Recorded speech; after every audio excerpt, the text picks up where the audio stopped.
So today we're going to be installing a 2-channel dashcam in my Honda Civic. Today we're going to be installing the Viofo A229 Plus. It's 2-channel front and rear. It's both 2K camera resolution. It uses the Starvis 2 sensor, which makes it easier to read license plates and has better night vision. All of these are parts that I'm using to do my install. This is just a trim kit. This is not necessary, and you'll see why in a second. But first, we're going to talk about a high endurance SD card, right? You're going to want one of these in case it's hot or cold wherever you live. It's also good for loop recording cameras because rewriting data over and over can adversely affect your SD card and however long it takes to fill it up. First, we're going to talk about the A229 Plus camera. And here's a little unboxing.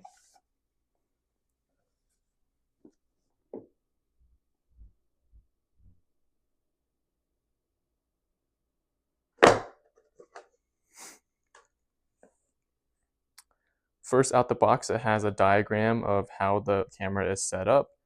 Power input on top, rear camera on the left, and right camera would be the interior camera. So we have the main centerpiece here, the Viofo camera, with a little adjustable dial just in case you have a different angle for your windshield. It also has this back piece right here for easy access if you ever need to take your dash camera down and you just don't want to take the adhesive off and have to reapply adhesive later. You just push to the right, it pops off right there, and then right back on. Then we have the rear camera here. Full 360 rotation, whatever angle you need to put it at for all types of cars. And below here, we have the user manual. And this is a little packet with 3 plastic films that you put on the windshield so you can easily remove your dash cam whenever you need to and doesn't leave any residue on the windshield. Then you have 2 extra 3M film for your rear camera and only 1 extra for your main camera. Then below we have the interior trim piece, which is why I mentioned that you don't need to buy an extra trim piece. Only if you want to. This is all you need. Then it has an extension cable for the rear camera, and this is the cigarette lighter, but we will not be using this because we have a hardwire kit. And onto the hardwire kit, we're also going to need a multimeter. This was $9, and the dashcam bundle cost me around $200 on sale. All of the items will be in the link in the description below if you need to buy any of these. These are fuse tabs for all types of fuses, as shown on the front. Okay, then we also have the actual power cord. And a standard multimeter. This was just a cheap one.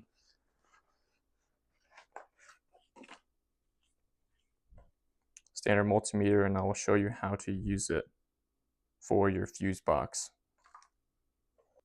And we're going to unbox this little trim kit as well, just in case you guys are interested in this.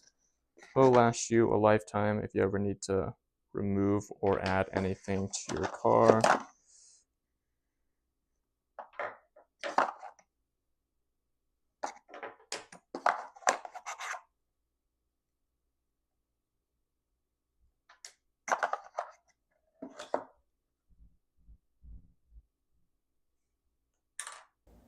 Out of the driver's seat, we're going to look for fuses 19 and 42.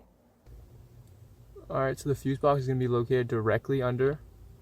Then we're going to look for fuses 19 and 42 once again. And then we're going to put the fuse taps in. And the fuse tap with the wire is going to be facing away from the yellow wire.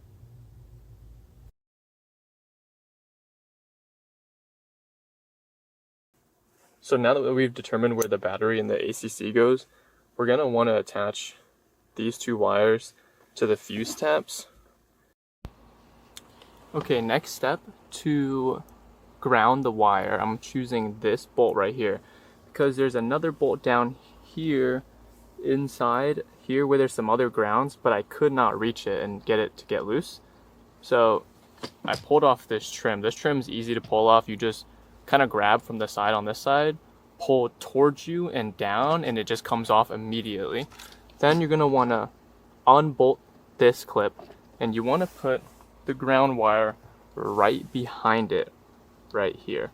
You see there's a piece of metal right here. You're going to want the ground wire to be in between the metal and this plastic piece, but it needs to be touching this bolt.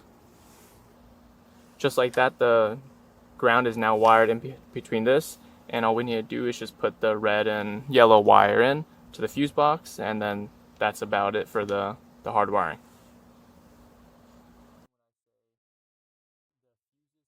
This is what I mean when I say the fuses need to be facing away from the yellow connector. If you put it in the other way, it won't work because the current only goes through one side and then out the other. Okay, now that we have it plugged in, we should be able to just put the USB-C into the top and then see if it turns on.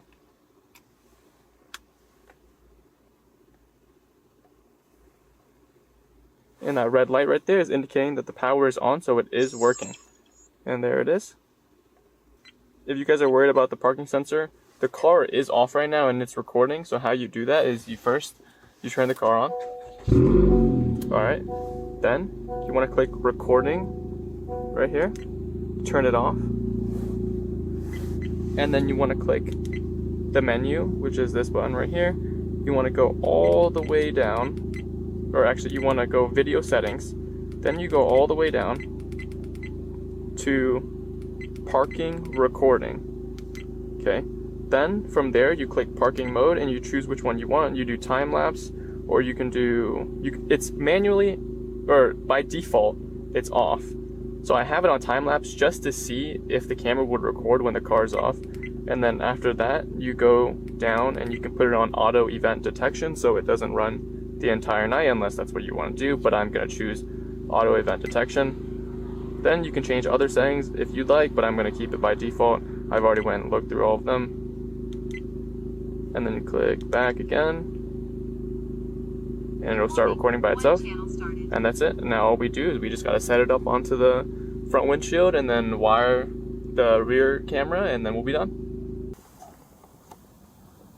Okay, onto the wiring part, what I did was I had the wire come from above, right up here, wired it all the way down. The power wire goes all the way down this A-pillar, down the side in this trim here, all the way down, and then I had it mounted through here, and the wires are all sitting inside here, right? And then the wire for the rear camera goes all the way back.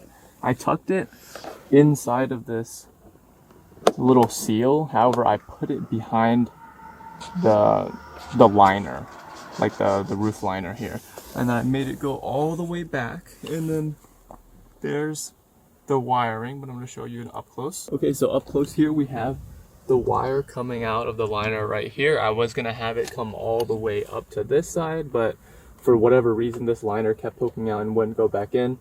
So the ideal way to make it is you need to put it through the liner, fish it through this grommet, have it come up this little rubber encasing, and then you need to remove the entire back panel of the car and then have the wire come out right here to have a clean look. However, I'm going to do that in another time, so I just have all the wires hooked up right here, camera right there. It's enough slack for the trunk to open and close. No one sits in the back, I just carry stuff, so not a big deal.